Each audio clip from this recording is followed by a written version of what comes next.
സരസ്വതി ദേവിയുടെ താന്ത്രിക രൂപമാണ് മാതംഗി. അറിവിന്റെയും അഭിരുചിയുടെയും ഭാവമാണ് മാതംഗീദേവി.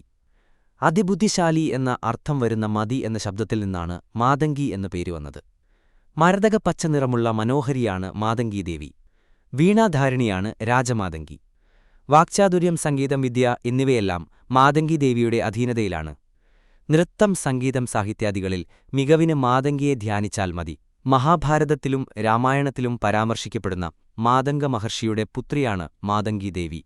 ഇന്ദ്രനെ ഉപാസിച്ചിരുന്ന മാതംഗ മഹർഷി അദ്ദേഹത്തിന്റെ നിർദ്ദേശമനുസരിച്ച് സരസ്വതിയെ ഉപാസിച്ച് പ്രത്യക്ഷപ്പെടുത്തി.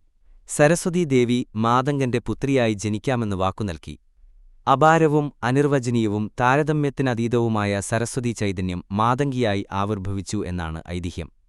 മറ്റൊരു ഐതിഹ്യമനുസരിച്ചൊരിക്കൽ മഹാവിഷ്ണു ലക്ഷ്മീദേവിയോടൊപ്പം കൈലാസപർവ്വതത്തില് പാർവതീദേവിയെയും ശിവഭഗവാനെയും കാണാനുപോയി.